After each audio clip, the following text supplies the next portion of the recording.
Hello, my dear gardening friends. Spring is the time when nature celebrates. The green foliage, the expectations of beautiful future blooms, heavy rains and wonderful weather. So today I'm going to give you a tour of my very private backyard. I garden on a fairly small lot. I consider this lot to be small. My viewers from Great Britain consider it to be large. So let's meet somewhere in the middle. And let's say that my garden is of medium size. So today, let's enjoy plants in the magnificence of spring 2022.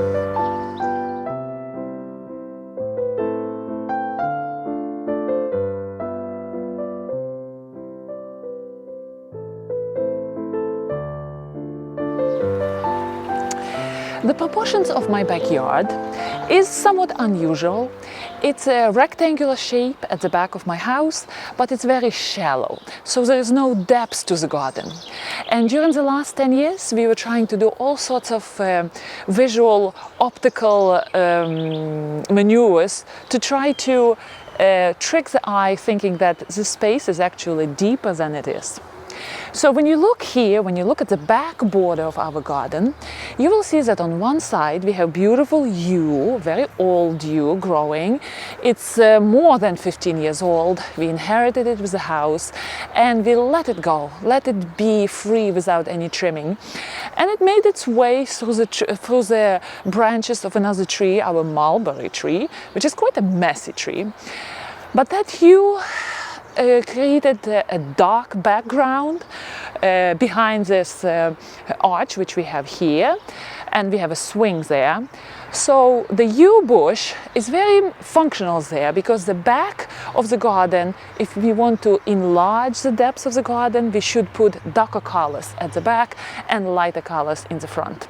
So here in this situation, the darker color of yew is sinking into the background, and in the front we have our pergola and beautiful roses growing.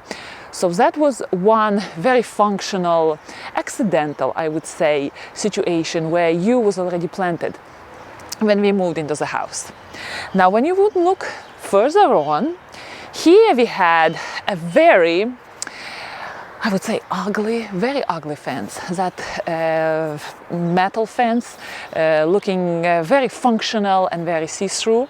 And mind you, we are facing 1, 2, 3, 4, 5 neighbors at the back. So when we moved into this garden, the priority was privacy. Because literally, as I told you before, we would have dinner outside and we would see our neighbors having pasta in their backyard. So privacy was priority number one. We had children, we had small children, and we wanted to just veg out after work.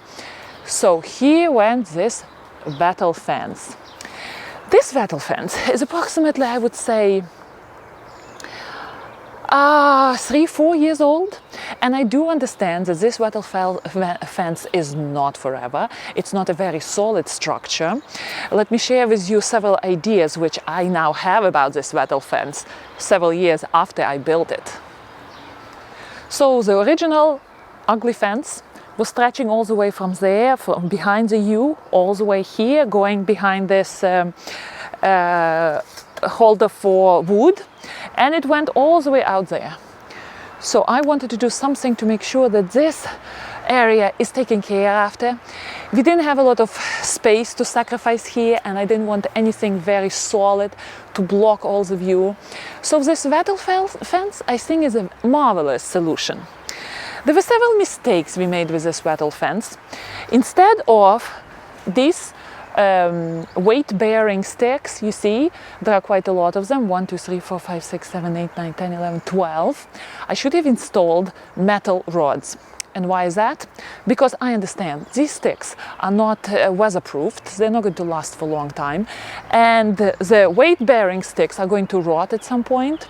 So instead of, now I'm smart, you know, so probably in the future what I'm going to do, once I see this fence failing, I'm going to buy metal rods from whatever home improvement store and manually go on top and just run them together with those natural sticks all the way to the ground and bury them in the ground. And These guys, these parallel sticks are always sagging, so for once in a while I just repair the fence and it keeps going, you know. So I'm hoping that this fence would be good for several years, and then I will repair it again and it will be just living structure in my garden. And because it's such a natural presence, the imperfections are okay, they add to the beauty of the structure, and there is not a very solid presence here. It's a beautiful natural background to our sofa here. Believe me, we spent a lot of beautiful times here at this sofa, because this area gets shady in the morning, sunny at night, and the area where we have usually dinners there near our house gets shady at night, in the evening, and sunny in the morning. So this area here, we really don't have space, so I really wanted some vegetable beds. And instead of just making vegetables beds here, which would look very functional but not really decorative, and they will not match with the rest of the garden well, I decided to install raised beds here several years ago. And between beds, we installed this self-made stone patio. That was a big job. And a lot of people who were looking at these stones were telling me, oh gosh, what will happen if you know, freezing and thawing conditions will happen in winter, your stones are going to move. But as you can see, they're doing very well here, they're not moving. We have one root of our mulberry tree growing into this direction, and it does pick up stones. Last year it picked one stone, and now it picked two. So I assume it will be going through this area, trying to fight the stones and lift them up. But that's the beauty of nature, that's the beauty of garden, which we have to accept that it's always changing. Boxwoods are becoming bigger. Look at them. They fell. We had a beautiful rain in the morning. And look at all the leaves of these boxwood, all the branches, they fell from heavy rain. Beautiful. So here we have two vegetable beds. On one, I raised from seeds several cucumbers and I planted them here. So eventually I will install some sort of vertical structure here for cucumbers to go up. Again, this area is a little bit shady. Our mulberry tree tried to take over the space over our gazebo, and it was really shading our beautiful generous garden rose. I took those branches out, and they were part of our decorative elements on my self-built arch there. I used those branches, I kind of recycled them, which I consider such a great thing in your garden, because there is always waste, especially stick waste. We trim things, we get rid of them, we have to cut them. But if you would see those resources as reusable in your garden, it can be a very good addition and will add a lot of character to your garden. So this mulberry bush, messy, I must admit. The bird probably dropped the seed and mulberry grew up in our garden here. And now you see this branch, it's coming very much over this area. And I can see that mulberry bush is going to try to take over this space, which is, I don't know what I think about it. I have to look how it will look during summer. It can make the space very shady for my vegetables to grow successfully here. If that's the case, I'm going to go up and just cut this branch off and we will open this space again. Now, I already trimmed that mulberry bush on another side. It was taking over my yews and holly trees there. But you see that dogwood tree growing in the back? I do rely on that tree a lot to make the presence on the top here over our wattle fence. And that tree is getting sick and dying, I'm afraid. Just look at this branch. This branch was beautiful green last year, and this year it's dead. And because we have mulberry tree growing already so strong, that tree is going to be shaded again. And I'm facing the possibilities. I have to do something there to create some sort of a green presence there in case that tree is going to die, in case that dogwood will be dead there. And he looks like he is on its last leg, I'm afraid. To make this design in the backyard more decorative and kind of hide the functional side of it, I decided to plant these boxwoods, the rose of boxwoods, 3 years ago, I believe. And these big boys are green mountain boxwoods. The small guys are green gem boxwoods. Green gem boxwoods bounced back. This row of green boxwoods were doing so much better than that one. I followed the suggestion of one of the viewers. I gave them extra layer of soil and looks like they bounced back this year. So I cross my fingers that they will be doing fine, and I stay on top of their watering and fertilization. When we moved into this house, there was no places where you can walk in the garden. And I consider that walking in the garden, going even for a short, small walk, is so important. There is something to entice you to enter the garden instead of standing at the patio and staring at all this space being open to you. So we created this passage. This passage didn't exist here. We actually had a building, a construction here. Oh, beautiful birdie just flew by. So this passage was created. I laid all the bricks around here. This barberry bush was very small, was taking over all this space. So we cut it in half, freed up this space, and now I'm trimming this barberry bush to have this mounting effect. This bush actually doesn't belong to me. We share the property of it. My neighbors have the roots. So very often I just spray fertilizers a little bit there and just throw a little bit of water because I don't want this bush to die. It is such a valuable presence here. The only negative thing is I cannot pet it because it has a lot of prickles, and I like to walk in the garden and feel the foliage of plants because they are so wet right now, you know. So here we have a place where we can go for a walk. And my kids love to do that. My daughter especially, she gets up in the morning and she goes for a walk. And I stand there in the kitchen and I look at her and I love it that I created something my kids can enjoy in the garden.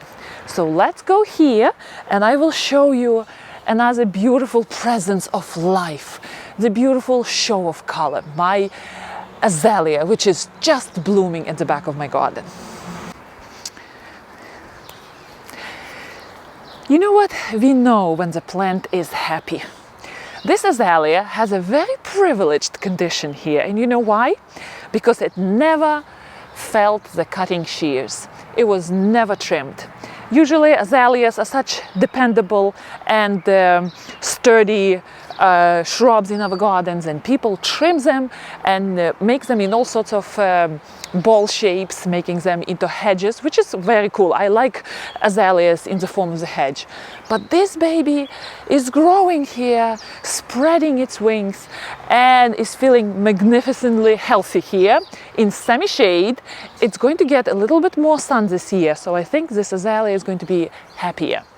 I make sure that she's staying fertilized once a year. I give her natural fertilizer, and when I water everything, I don't ignore my azalea. She's a dependable shrub, but just I want to make sure that she's here to stay. When we just moved into this house, there were 2 azaleas here, and one year another azalea decided not to live. But this girl, I call her a girl, azalea girl, because she looks like a very fancy girl. Right now she's all heavy from rain, but yesterday she was even more magnificent. Look how nicely she spreads all her wings. I believe that when we don't trim our plants and let them develop in what they want, they have a really graceful habit.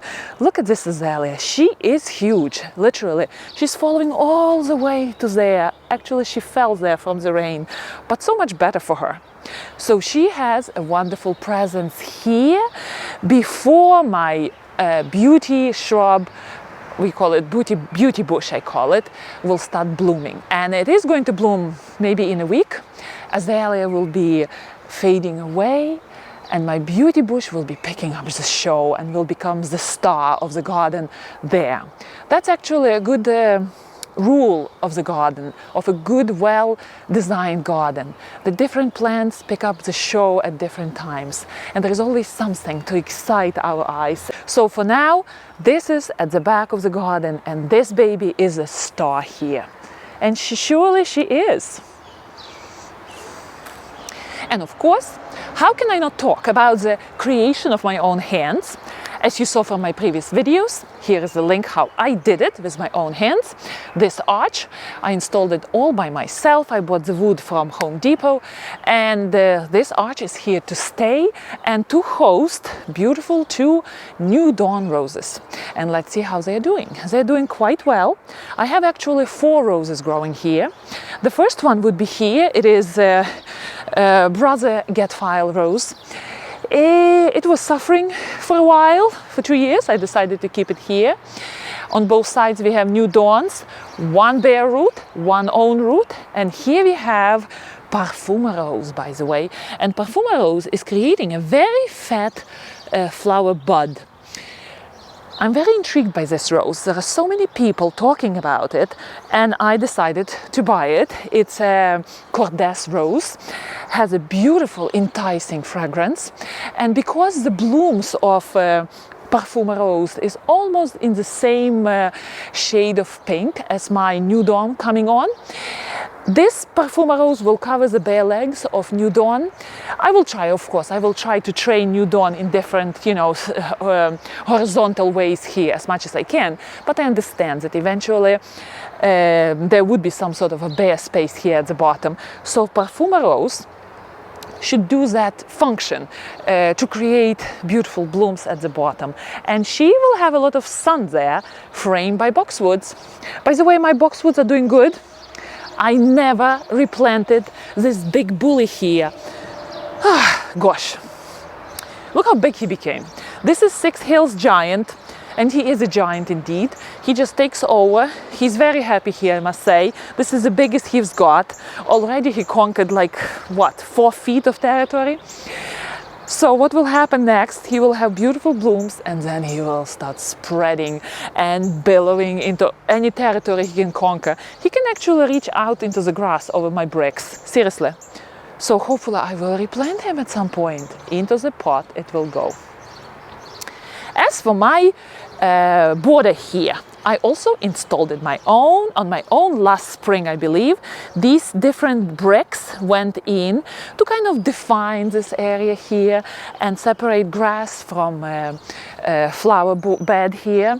Also, it's very functional because when I'm mowing the grass, I can just mow half brick and half grass and it will stay neat. So there is less maintenance here. Plus it defines this area very well. Look at my beautiful Lady of Shalott. She's all wet. She's all... Oh, she's all happy. Look at all the buds coming up.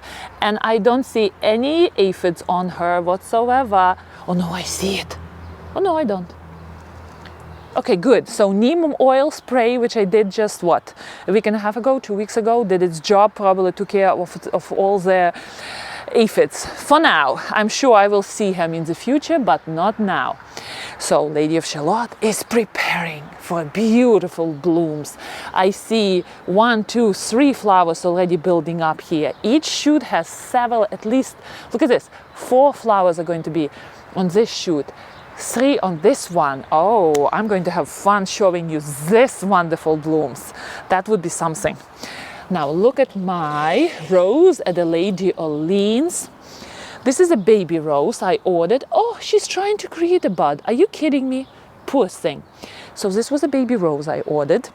She's doing fine. Look, she created plenty of little leaves, and she's in her little thoughtful time because she's thinking maybe she's developing her root system. So temporarily I put her in the pot just to make sure that this rose is healthy, is growing, and then I will repot it into the garden, introduce it into the garden where pergola is at the back. So this rose, which has light cream colors, it's a rambler. This would be the first rambler in my garden, so I'm very excited about it. So that's it here. Here we have our sage growing. It's an annual, and I planted it recently, several weeks ago, and look how nicely it's developing side shoots. You see, that's what happens.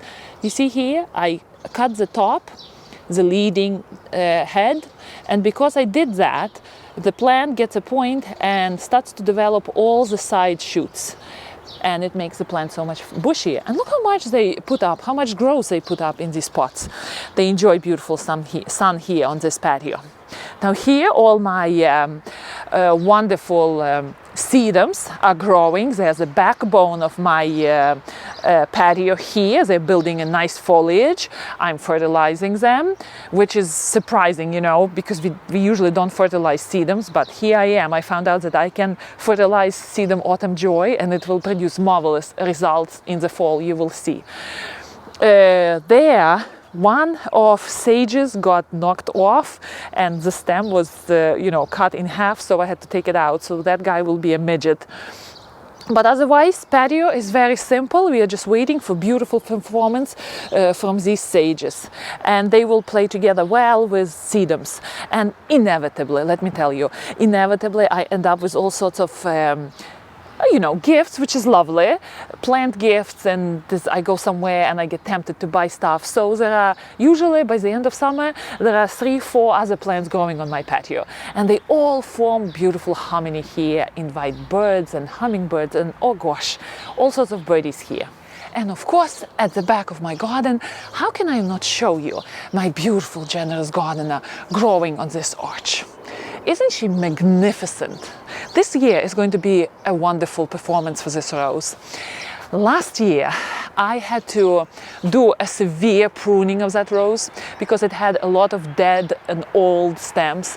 I kind of didn't do that drastic pruning. And for beginner gardeners, there is a time when your rose is getting too old and you have to do kind of strong will. You have to have a strong will, go in and do and take basically half of the bush all the way down. So here's the video how I did it, and I was kind of cringing inside of me, thinking, gosh, what am I doing? But look at the results, magnificent. This climber has all the energy to put into new shoots and new blooms instead of wasting that energy on old and unproductive wood. So don't be afraid to do trimming if it's needed. Just look at this. This is magnificent. Beautiful. I'm going to show you all these gorgeous blooms. You know what, the first time when the first bloom comes, they're very vertical, so the generous gardener sends all the shoots up, but then the second bloom is very laxed and falling down. So we get, from this generous gardener here, we get these long extended branches, very graceful climber, and they almost fall down and offer their blossoms to us to smell and appreciate. The only thing, those blossoms don't keep very long and they fall down. But that, you know what, because generous gardener is so generous in blossoms, that I forgive that to this wonderful plant. Now, when we move from our back porch to another side of the garden, you might look at it and you might say, what in the world is this? Is this a garden tour? Well, yes, because this is a working garden and I always work on different projects in the garden. So this is one of those. Recently I cleared the branches from my evergreen tree right there, and I am planning to use all this stuff to organize this area here. And this area is always messy, and I don't like these sticks to support my raspberry bushes. You know, raspberry bushes always want to run, and they send runners, and they create new shrubs in no time. So this area is always messy, and I am trying to make it more of a organized space here. So I'm going to take these sticks out and create some sort of a fairly tall structure, decorative structure, and then I will run wires through it and will support my raspberries that way. So that's the plan for this. So in case you're wondering why all this mess is happening on the garden tour, that's it. This is a project in progress. But let's go and look at my beautiful new roses, which I planted, Olivia Austin rose. They are growing very well there, right there. So here we have 2 Olivia Austins planted this spring. Magnificent. I really love how they grow. They look very healthy. One is a little bigger than the other. One had bigger root system, so that's why probably. They have wonderful location here, sun, open space, prime space here. I made sure that the soil will stay cool here. I water them, make sure that they are not drying out because they are new plants in the garden. And of course the protection from rabbits. Baby rabbit was sitting right here the other day. I was coming here because I have this newly installed, you know, I had grass, extra grass, so instead of throwing it away, I took it off and put it here to make sure we have grass here eventually. So I was coming here to water my roses and I almost stepped on this size baby rabbit, the cutest thing ever. But he, instead of running, he froze and he was sitting there doing just not, he didn't move. And his ears were so folded, almost like he was, you know, he was sitting in a tight corner and without moving whatsoever. So I said, thank you, Lord. I installed this protection for my roses because otherwise these roses would be badly eaten. So they're doing magnificently. Right here we have clematis, which I replanted from my original place there under the arch. And look, it's starting crawling and climbing. Probably didn't even notice that it was replanted. I did it so early in spring. And by the way, that's the best time to do replanting, when plants are not actively growing and they have so much better time getting adjusted to a new location in your garden. So that's it about this one. These roses are doing very well and they are going to bloom this year. Now look at my fence here. You might say that it's a little bit of a wavy fence, and that's true. Last year I made a decision, instead of doing a straight cut on my fence, I decided to cut it in some sort of a cloudy formation. And you know what? This year I realized that I can train it not only on top in 2D shape, but I can also push it this way towards me in 3D and create shape also here. So this fence is going to be trimmed soon, and I will try to create some sort of a interesting effect from it. So instead of being a straight line, which is, you know, very average for the fence, this can be something different and something, I say, more interesting. And by the way, that is privet. This is privet fence. So one of the privets I trained higher and created a trafila tree. That's how we call it. It's a trafila tree. All right, my dear gardeners, hopefully my adventures in my garden will give you some ideas to create your gardens and enjoy them. So I will see you next time. Have a wonderful day. And please do subscribe to my channel. It will help me to create more beautiful videos for you. And if you liked my tour of the garden, like it. See you next time.